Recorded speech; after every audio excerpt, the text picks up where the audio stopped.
हरे कृष्णा। तो हालांकि श्लोक संख्या अलग दी गई थी, लेकिन मेरा निवेदन था कि श्लोक को, क्योंकि जो और श्लोक हैं उसमें आ, हमारे चर्चा करने के लिए और चीजों के लिए जो प्रभुपाद जी का तात्पर्य बस लीला के अनुरूप था। तो इसके लिए मैंने निवेदन किया दयालु गुरु से, और दयालु गुरु ने अलाउ किया कि हम जो है वो श्लोक संख्या 29 से लेकर श्लोक संख्या 34 तक चर्चा करेंगे। 34 इसलिए क्योंकि श्लोक संख्या 29 से लेकर 34 तक जितना भी वर्णन हुआ है वो 34 के अंदर तात्पर्य में प्रभुपाद जी ने पूरा एक साथ लिया। तो इसीलिए मैंने 34 को चुना कि हम 34 को चर्चा करेंगे। तो श्लोक संख्या 29 में कह रहे हैं कि भगवान ने क्या किया। भगवान एक दानव पर्वत की तरह, है ना। पहले के पर्वत जो होते हैं वो भी जीव होते हैं, वो पत्थर नहीं होते। केवल पर्वत में भी जीवन होता है। आजकल के कुबुद्धि और भौतिक विचार रखने वाले जो हमारे वैज्ञानिक हैं और बड़े बड़े साहित्यकार हैं, इतना ज्ञान नहीं है इन्हें, क्योंकि ये जो ज्ञान इनके पास आया है ये ज्ञान इनकी मनोकल्पना का ज्ञान है, ये सत्य नहीं है। लोग असत्य में जी रहे हैं। तो उन्हें पता नहीं है कि पर्वत में भी जान होती है। नहीं तो क्यों पूजा करते हैं लोग गोवर्धन का, क्यों पूजा करते हैं लोग हिमालय का, क्यों पूजा करते हैं लोग विंध्याचल का। पर्वतों की पूजा क्यों होती? क्योंकि पर्वतों में जीव है, वो भी एक जीव है। ऐसा नहीं है कि अब वो केवल पत्थर का ढेला है, नहीं। पहले पर्वतों के पास पंख हुआ करते थे। इंद्र ने अपने वज्र से मार के पर्वतों के पंख काट दिए। क्योंकि क्या होता था किसी भी जीव को कोई एक्स्ट्रा ऑर्डिनरी पावर मिला तो उनमें क्या होता था, कोई ना कोई उसका गलत इस्तेमाल करने लगता। तो पर्वतों के पास पंख होते थे, वो कहीं भी उड़ जाते थे और कहीं भी जाके बैठ जाते थे। तो कहीं भी बड़ा बड़ा बस्ती, बड़ा बड़ा कस्बा, बड़ा बड़ा गांव जो है चपट जाता था। तो इंद्र ने देखा ये तो गड़बड़ हो रहा है, ये तो गलत इस्तेमाल कर रहे हैं पर्वत लोग। तो फिर उन्होंने अपने वज्र से जो है सभी पर्वतों के पंख काट दिए। उसमें एक पर्वत का पंख नहीं कटा, और वो है मैनाक पर्वत। तो भगवान श्री राम की सेवा करने के लिए जब हनुमान जी जा रहे थे समुद्र लांग के, तो बीच में आए थे मैनाक पर्वत। तो मैनाक पर्वत ने कहा था हनुमान जी को, कृपया आप मेरे ऊपर थोड़ा विश्राम कर लें। आपके पिताजी का बहुत आपके पिताजी हैं वायु, वायु देवता, उनका उनका बहुत अनुग्रह है मेरे ऊपर, तो आप विश्राम कर लीजिए। तो हनुमान जी ने कहा कि भाई मैं तो भगवान की सेवा करने जा रहा हूँ, अब लक्ष्य लेकर निकला हूं भगवान की सेवा का, तो आराम नहीं करूंगा। प्रभुपाद जी कहते हैं हनुमान जी हमारे आचार्य हैं। कौन से आचार्य हैं? फाइटिंग आचार्य है। भगवद गीता के पहले अध्याय में अगर आप देखेंगे तो प्रभुपाद जी बताते हैं कि प्रभु हनुमान जी कौन है। हनुमान जी हमारे फाइटिंग आचार्य हैं, युद्ध कौशल के आचार्य हैं। ऐसे तो हनुमान जी को कहा जाता है कि वो ज्ञान और गुण के सागर हैं, वो बहुत धीर हैं, बहुत महामुनि हैं। आठों सिद्धियां, 9 निधियां उनके हाथों में ऐसी बंधे रहती है। लेकिन इतनी धीरता होने के बावजूद उन्होंने भगवान श्री राम की सेवा के लिए क्रोध दिखाया। इसीलिए दास्य भाव में हनुमान जी को माना जाता है। जो नौविधा भक्ति है, नौविधा भक्ति में जो दास्य भाव में सेवा करते हैं वो है हनुमान जी। लेकिन दास्य के रूप में तो नित्यानंद प्रभु हैं, लक्ष्मण जी हैं, बलराम जी भी हैं। क्या होता है कि ये भले दास्य के रूप में सेवा करते हैं, लेकिन ये भगवान है, सेव्य भगवान।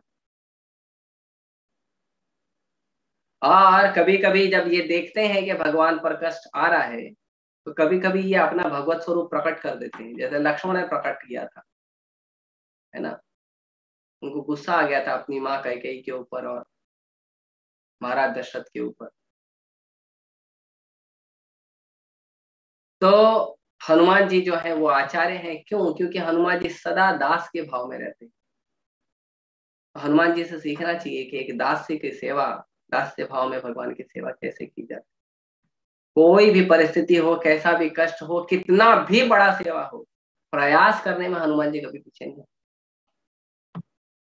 इसीलिए जब मैनाक पर्वत ने कहा, सुरसा ने कहा, त्रिजटा ने कहा, लंकिनी ने कहा, हनुमान जी सबको भेज देते हुए निकल गए। इसलिए भगवान श्री राम और कहते हैं कि राम काज किए बिना मोहि कहाँ विश्राम, कि भगवान की सेवा के बिना मुझे विश्राम नहीं चाहिए। कई बार हम देखते हैं भक्तों को बहुत सारी सेवा दी जाती है, तो भक्त कहते हैं प्रभु जी थोड़ा रेस्ट ले लेता हूँ। लेकिन हमें समझना चाहिए सेवा पूरी होने तक हमें सेवा में इंटरवल या पॉज नहीं लगाना चाहिए। प्रयास करना चाहिए अपनी क्षमता के अनुसार, और आप देखेंगे कि जब आप प्रयास करेंगे तो आपकी शक्ति में बढ़ोतरी होगी। हमारी शक्ति जो है, जो भगवान की सेवा के लिए होती है, वो शक्ति बढ़ती है भगवान की सेवा के प्रति उत्साह होने से। यदि भगवान की सेवा के प्रति उत्साह नहीं होगा ना, तो वो शक्ति बढ़ेगी। इसीलिए सेवा देने के बाद जब आलस आ जाता है या एक्सक्यूज निकल जाता है, तो उसका कारण है कि हम जो है उत्साह में कमी है।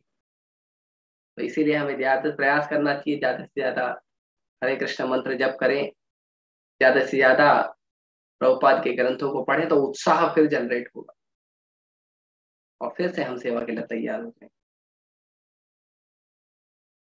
तो यहाँ पे वर्णन है कि दानवाकार पर्वत की भांति भगवान ने विशाल जो गर्भोदक सागर है उसमें भगवान ने छलांग लगा दी। भगवान ने जब छलांग लगाई तो वो सागर जिससे पूरा ब्रह्मांड आधा भरा हुआ है, वो दो भागों में बट गया। और वर्णन क्या है कि दो ऊंची लहरें समुद्र की भुजाओं की तरह प्रकट हुई और ऐसा लग रहा था कि आर्तनाद कर रही हो, त्राही त्राही कर रही हो कि हे भगवान, हे समस्त यज्ञों के स्वामी, कृपया मेरे दो खंड ना करें, मुझे संरक्षण प्रदान करें। सभी के आश्रय तो भगवान ही है, सबके आश्रय भगवान है। तो भगवान से ही सब आश्रय मांगते हैं, हमें भी भगवान से आश्रय मांगते हैं। अगर हमारा कोई आश्रय है, लोग कहते हैं कि हमें आश्रय मांगना चाहिए अपने माता से, पिता से, गुरु से, मित्र से। सही बात है, लेकिन ये आश्रय हमको मांगना चाहिए तो उसमें एक भाव पूरा हमें हमारे पास रहना चाहिए। एक भाव की बहुत आवश्यकता है, और वो भाव है कि हमारे माता, हमारे पिता, हमारे बंधु, हमारे मित्र, हमारे गुरु, ये भगवान के प्रतिनिधि हैं। तो हमें आश्रय लेना क्यों है? क्योंकि ये भगवान के प्रतिनिधि हैं। भगवान के प्रतिनिधि के रूप में उनका आश्रय लेना चाहिए। इसलिए आश्रय नहीं लेना चाहिए कि हमारी कोई भौतिक इच्छा पूरी हो जाए तो बस हो गया। जैसे आजकल के लोग, जैसे पिछली बार एक श्लोक मैंने चर्चा किया था, प्रभुपाद जी कहते हैं कह रहे थे तात्पर्य में कि माता पिता को अपनी इच्छा पूर्ति का साधन नहीं बनाना चाहिए। तो वैसे ही हमारे पास जो संबंध है, उन संबंधों को अपनी इच्छा पूर्ति का साधन नहीं बनाना चाहिए। चाहे माता हो, चाहे पिता हो, चाहे गुरु हो, चाहे शिष्य हो, चाहे पति है, पत्नी है, चाहे कोई मित्र है, कोई रिश्तेदार है, साधु है, किसी को भी अपनी इच्छा पूर्ति का साधन नहीं बनाना चाहिए। संस्कार की कमी होने के कारण आज ये परिस्थिति है। और क्यों हम बनाते हैं? क्योंकि हम समझते नहीं हैं कि भगवान की कृपा से हमारे पास ये जो लोग आए हैं, ये प्रतिनिधि हैं भगवान के। ये हम समझते नहीं, तो हमें समझना चाहिए। इसीलिए यदि कोई संरक्षण दे सकता है, तो वो दे सकते हैं पूर्ण पुरुषोत्तम भगवान। आगे कहते हैं कि भगवान के जो दोनों खुर है ना, भगवान आप देखेंगे जो शुकर होता है उसके 4 पैर होते हैं और उसके पैरों में खुर होता है, खुर है ना। गाय के, बछड़े के पैरों में खुर देखा होगा, घोड़े के पैर में खुर होता है। तो ये जो खुर होता है, अब भगवान के जो खुर है, भगवान तो परफेक्ट है, तो उनके सारे रूप परफेक्ट है। उनके सारे रूप में उनके रूप की जो बनावट है वो परफेक्ट है। परफेक्ट, अति सुंदर और दिव्य। दिव्य इसके लिए क्योंकि भौतिक धरातल पे उसका कोई कंपैरिजन नहीं। तो भगवान ने क्या किया, अपने तीरों जैसे नुकीले खुर के साथ भगवान समुद्र की गहराई में चले गए और पृथ्वी को वहां प्राप्त किया जहां पृथ्वी सृष्टि के प्रारंभ में रखी जाती है, और भगवान ने उसे उठा लिया। तो यहाँ पे तात्पर्य में वर्णन कर रहे हैं प्रभुपाद जी के श्रील विश्वनाथ चक्रवर्ती ठाकुर जो हैं, वो बताते हैं कि जो पृथ्वी है, वो जो पृथ्वी के नीचे के जो लोक हैं, वो लोकों से 7 गुना बड़ी है। तो अगर पृथ्वी 7 गुना बड़ी है तो रसातल में कैसे आएगी? तो बता रहे हैं कि ये जो पृथ्वी है ये कहाँ रहती है? जब प्रलय का समय होता है तो पृथ्वी और अन्य लोग कहाँ रहते हैं? ये गर्भोदक सागर में रहते हैं, है ना। अब बताइए कौन समझ पाएगा अपनी इमेजिनेशन से भगवान? शास्त्र नहीं पढ़ेगा तो क्या पता चलेगा उसको? यहाँ तो एक चंद्रमा पे जाने के लिए हमारे वैज्ञानिकों को 70 साल लग गए। उसके बाद भी लाया तो एक मिट्टी का ढेला। अब पता नहीं वो चंद्रमा से ही लाया या पता नहीं भारत में हमारे धरती से ही कहीं से उठा के ला के रख दिया म्यूजियम में। उसका भी तो भरोसा नहीं भाई, आदमी तो धोखा देने में एक नंबर है ना। हमारे कोलगेट को ही देख लीजिए, पहले बोलते थे कोयला से मत करो आपके दांत खराब हो जाएंगे। अभी कोलगेट कोल लेके आए हैं, काला टूथपेस्ट।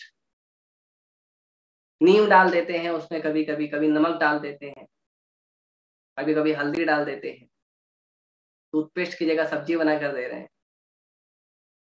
यह परिस्थिति है, धोखा देने की प्रवृत्ति है। पहले कह रहे थे मत यूज करो घर की चीजों को, तुम्हारे घर की चीजें तुम्हारे लिए नुकसान है।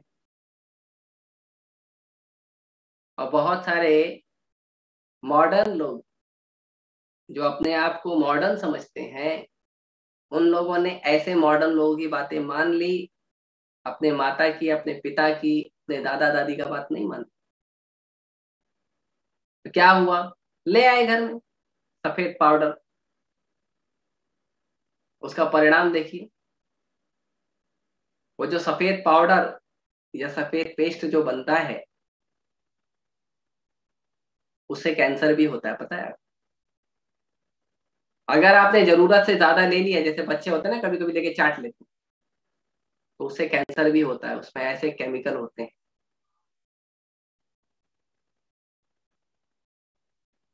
लेकिन उनको तो दुकान चलानी है। 50 ग्राम का पेस्ट देते हैं, 50 रुपए ले लेते हैं। अब 50 रुपए में देखो कितना कोयला आ जाएगा, कितना नीम का लकड़ी आ जाएगा, महीने भर चलेगा। लेकिन हम वो बुद्धि नहीं लगाते। तो ये लोग जिनकी धोखा देने की प्रवृत्ति है, चंद्रमा से एक टुकड़ा लेकर आए हैं कहते हैं। हम, मुझे तो भरोसा नहीं होता भाई, इतना इनका धोखा देखा है। बहुत सारे धोखा दिया इन्होंने। अगर आप एक एक कंपनी का एक एक इशू उठा लीजिए, एक एक वैज्ञानिक का एक एक इशू उठा लीजिए ना, दुनिया को छोड़ दीजिए, हम कोरोना की ही बात करते हैं। तो कोरोना की मैंने 6 न्यूज सुनी और उसके बाद मुझे समझ में आया कि कोरोना कुछ नहीं है, केवल अफवाह है। ऐसा नहीं है कि बीमारी नहीं है, कुछ बीमारी जरूर है, बिना भगवान के हस्तक्षेप के कुछ नहीं होता, कुछ बीमारी जरूर है। जैसे अभी ओमिक्रॉन आया, तो जैसे ओमिक्रॉन आया वैसे ही जो वर्ल्ड हेल्थ ऑर्गेनाइजेशन के, WHO के जो मुखिया हैं, उन्होंने कहा ओमिक्रॉन से डरने की जरूरत नहीं है, ये कोरोना से हल्का वायरस है। तो सब निश्चिंत हो गए। फिर एक हफ्ते बाद उसका स्टेटमेंट आया कि हमने जो कहा था पिछली बार वो गलत कहा था, अभी हम कुछ और जो कह रहे हैं वो सही है। अब समझिए, वो खुद बोल रहा है मैंने जो पहले बोला था गलत बोला था। कैसे विश्वास करें फिर तुम जो आप जो बोल रहे हो सही बोलोगे। अच्छा, फिर उन्होंने क्या कहा, नहीं नहीं ओमिक्रॉन जो है बहुत खतरनाक है, ओमिक्रॉन डेल्टा के साथ मिलकर बहुत तबाही मचा सकता है। तो हम बोले ठीक है, एक आध हफ्ता इसको भी देख लेते हैं, इसका भी जो थोड़ा नृत्य वगैरह करेगा आगे वो भी देख लेते हैं। फिर उसके बाद एक हफ्ते बाद फिर एक न्यूज आई कि ओमिक्रॉन और डेल्टा उतना खतरनाक नहीं है जितना ओमिक्रॉन का नया वेरिएंट खतरनाक है। फिर एक हफ्ते बाद ओमिक्रॉन का छोटा भाई डेल्टा क्रॉन पैदा हो गया। फिर उसके बाद कहते हैं अगर आपने बूस्टर डोज ले लिया तो आपको डरने की जरूरत नहीं। अब फिर कल एक न्यूज पढ़ा हूं जिसमें कह रहे हैं कि ओमिक्रॉन बहुत सारे नए नए वेरिएंट ले आ सकता है, हमें सावधान रहने की। अब एक ही ऑर्गेनाइजेशन है जिस पर पूरे संसार का 750 करोड़ लोगों के स्वास्थ्य की जिम्मेदारी है, और ये ऑर्गेनाइजेशन ऐसे छोटे बच्चे ऐसे मूर्खों ऐसी बातें करता है। क्या विश्वास करें ऐसे वैज्ञानिकों? और वो कहते हैं हम भगवान को नहीं मानते। अरे भाई, हम तुमको नहीं मानते। राखे कृष्ण मारे कृष्ण राखे के। हम एक ही सूत्र समझते हैं, एक ही फॉर्मूला हमारे समझ में आता है कि कृष्ण अगर रक्षा करेंगे ना, कोरोना क्या, कोरोना का बाप कुछ नहीं कर सकता। और कृष्ण मारना चाहेंगे ना, घर में बैठा बैठा आदमी को अटैक आ जाता है, चलते फिरते आदमी गिर जाता है।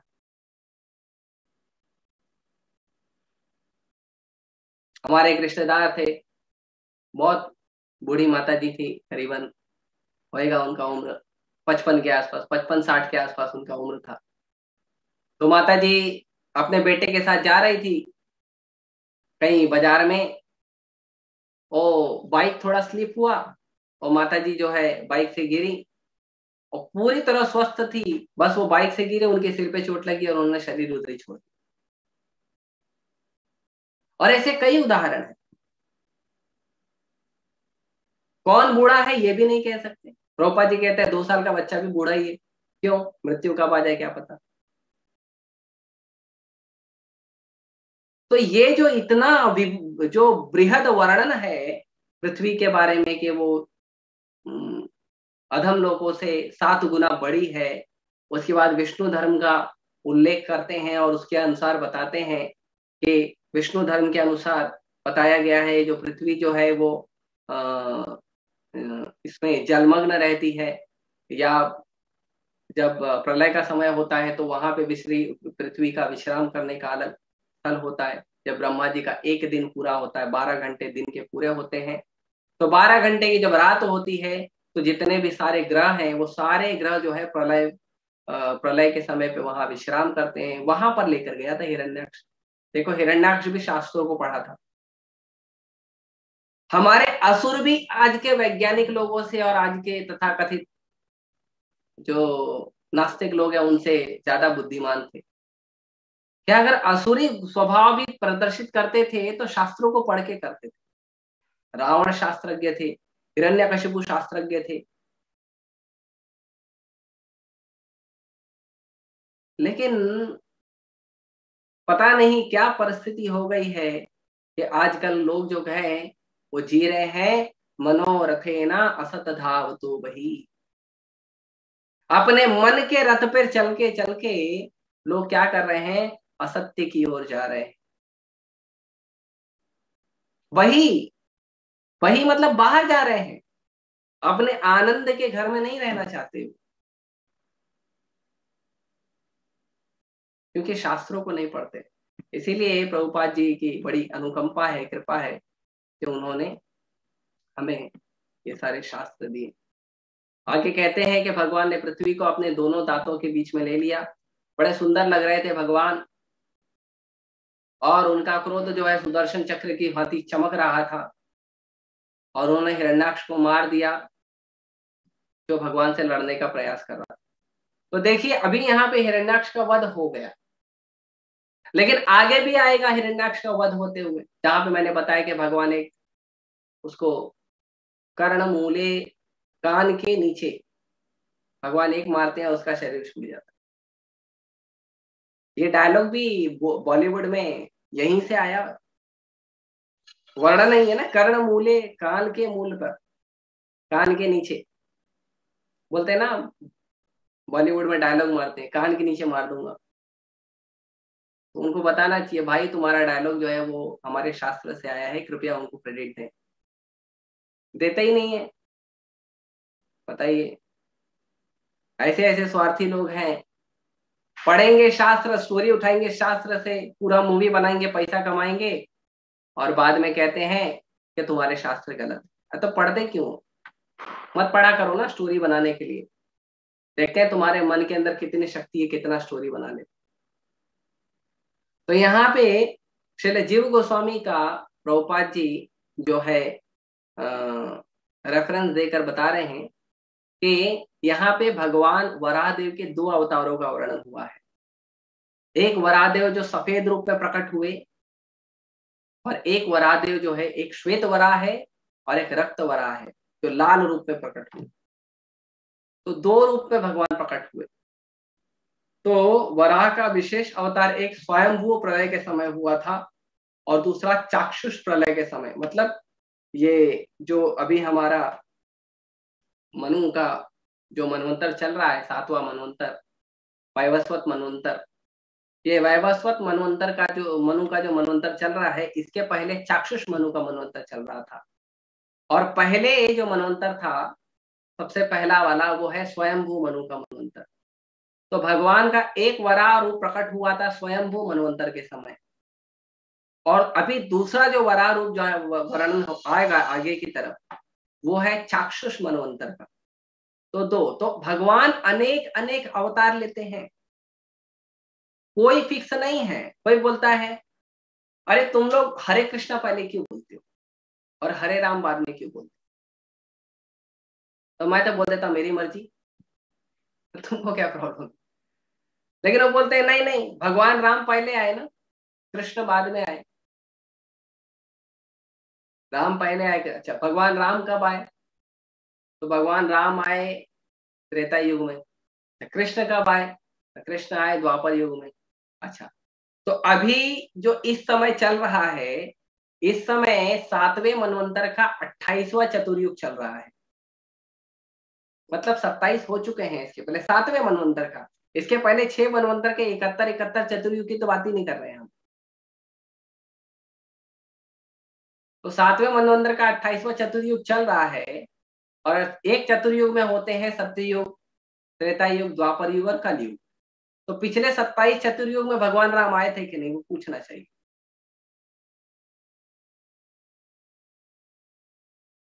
और भगवान कृष्ण आए थे कि नहीं?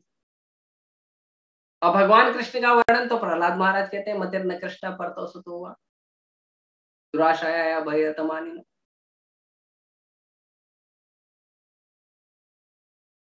तो ये जो वर्णन है, जो भगवान के अवतार है, बहुत बार होते।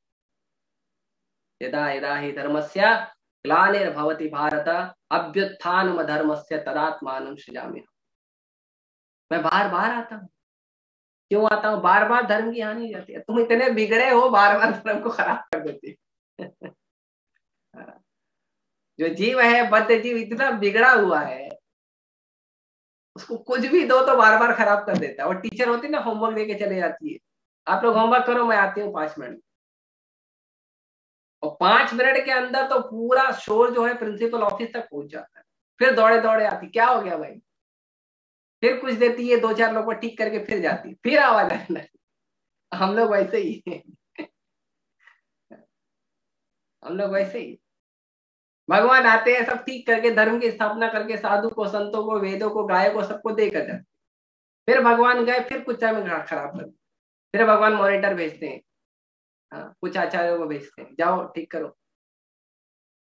फिर वो आते हैं ठीक करके, फिर वो जाते, फिर गड़बड़ कर देते हैं हम। इसीलिए भगवान को बार बार आना, करुणा है भगवान, प्रेम करते हैं हम सभी से। एक बार में धो के पानी से हटा सकते हैं। हमारा सिद्धांत इस्लाम और क्रिश्चियनिटी वाला सिद्धांत नहीं है जिसमें वो कहते हैं कि एक ही बार आदमी स्वर्ग में चले जाता है और अनंत काल के लिए स्वर्ग में रहता है, और एक ही बार नर्क जाता है तो अनंत काल के लिए नर्क में रहता है। मूर्खता है। मैंने एक बार एक व्यक्ति से प्रश्न पूछा, इस्लामिक व्यक्ति था, मैंने उससे प्रश्न पूछा कि आप कह तो रहे हैं, तो आप मुझे बताइए, क्या भगवान इतने निर्दयी हैं कि अनंत काल के लिए अपने किसी पुत्र को, अपने किसी बच्चे को अनंत काल के लिए नरक में सड़ने के लिए छोड़ देंगे, उसको कभी बाहर नहीं निकालेंगे? क्या कोई पिता इतना निष्ठुर हो सकता है कि अगर बेटे को आजीवन कारावास हो गया तो पिता पूरा जीवन प्रयास नहीं करेगा, छोड़ देगा उसको मरने के लिए? ये कहाँ का नियम? तो यहाँ पर जो हमारे शास्त्र हैं वो भगवान की करुणा को प्रकट करते हैं। इसीलिए बाकी जो पंथ है, धर्म तो नहीं है, धर्म तो एक ही है, भागवत धर्म। बाकी जो पंथ है, इस्लाम, क्रिश्चियनिटी और भी, ये सभी पंथ में लोग कहते तो हैं भगवान दयालु है, लेकिन भगवान कितने दयालु है वो भागवतम में पता चलता है। इसीलिए भागवतम को अमल पुराण कहा गया। भागवतम अमल पुराण। तो मैत्रेय मुनि ने विदुर विदुर को जो है दोनों चाक्षुष मनवंतर और स्वयंभू मनवंतर दोनों का सारांश प्रस्तुत किया। उसके बाद भगवान वराह ने उस असुर को मार दिया, और उसका उदाहरण है कि उन्होंने, जैसे हाथी जो है उसको शेर मार देता है, तो यहाँ पे वर्णन कर रहे हैं हिरण्याक्ष को हाथी के रूप में, और भगवान को वर्णन कर रहे हैं सिंह के रूप में। तो जिस तरह एक सिंह मार देता है वैसा। और उसके बाद बता रहे हैं कि भगवान का जो है चेहरा और उनकी जीभ जो है असुर रक्त से लाल हो गई। कैसे लाल हो गई? जैसे पृथ्वी को खोदने से हाथी का चेहरा लाल हो जाता है ना, मतलब बहुत भयंकर युद्ध हुआ था ऐसा वर्णन। और फिर हाथी की तरह क्रीड़ा करते हुए, जैसे हाथी खेलता है एकदम मतमस्त मतवाले की तरह रह जाता है, उस तरह भगवान ने क्या किया, भगवान ने पृथ्वी को अपने सफेद टेढ़े दांतों के किनारे पर अटका लिया, है ना। भगवान आप परारूप का देखेंगे तो भगवान ने क्या किया था, भगवान ने पृथ्वी को अपने दांतों पर अटका लिया था। कितना सुंदर लगता है वो चित्र, आप देखेंगे भगवान की लीलाओं। और उनका शरीर जो है वर्ण तमाल वृक्ष की तरह नीला हो गया था, है ना। भगवान का रंग जो है वो तमाल वृक्ष की तरह है, या तमाल वृक्ष का रंग जो है भगवान की तरह है। और तब ब्रह्मा इत्यादि ने उन्हें प्रार्थना की। प्रार्थना का जो श्लोक है ये जो हम चर्चा कर रहे हैं, तो इसमें तात्पर्य में इसमें बताते हैं कि सारे ऋषियों आदर से बोले कि आप समस्त यज्ञ के अजेय भोक्ता हैं और आप साक्षात वेदों के रूप में विचरण कर रहे हैं। तो यहाँ पे वेदों का शब्द जो है त्रयीम यूज किया गया है। त्रयीम शब्द को वेद कहा गया है। त्रयीम शब्द को वेद क्यों कहा गया है? क्योंकि भगवत गीता में भगवान कहते हैं त्रैगुण्य विषया वेदा निस्त्रैगुण्य भवतुना, कि जो वेद है वो क्या है, वो 3 गुणों की बात करते हैं। वेद जो है 3 गुणों की बात करते हैं, सतोगुण, रजोगुण, तमोगुण। तो उन 3 गुणों का जो ग्रंथ है उसको वेद कहा जाता है। तो भगवान तो साक्षात वेद के स्वरूप हैं, भगवान यज्ञ के भोक्ता हैं, और वर्णन किया गया है कि भगवान के एक एक रोम छिद्र के अंदर एक बहुत बड़े बड़े समुद्र समाये हुए हैं। तो इस तरह से भगवान ने बड़ा ही सुंदर शूकर का रूप धारण किया। तात्पर्य प्रभुपाद जी कहते हैं कि भगवान इच्छा के अनुसार कोई भी रूप धारण कर सकते हैं और सारे परिस्थितियों में वह समस्त कारणों के कारण हैं। उनका रूप दिव्य होता है, इसलिए वो सदैव पूर्ण पुरुषोत्तम भगवान है। भगवान का रूप जो है भौतिक रूप नहीं होता हम लोगों की तरह। इसीलिए कभी भी भगवान की महिमा को समझना है, भगवान की क्रियाकलापों को, कार्यों को समझना है, तो उसमें सबसे पहले एक नियम लगाना अत्यंत आवश्यक है और वो ये है कि भगवान दिव्य है, भगवान साधारण नहीं है। कभी भी भगवान की किसी लीला को चर्चा करना है कि भगवान ने ऐसा किया, इसके पीछे क्या कारण होगा, कारण में दिव्य होगा। भगवान साधारण तो ही है हम लोगों की तरह, भगवान दिव्य है। बलराम जी एक कुशाग्रास लेकर बलराम जी जो है भागवत का जो लेक्चर देने बैठे सूत गोस्वामी के जो पिता है, उनको उन्होंने मार दिया एक घास का टुकड़ा लेकर। बताइए, रोमहर्षण एक घास के टुकड़े से। अब बताओ कहाँ लॉजिक लगता है कि एक घास के टुकड़े से किसी का वध हो सकता है?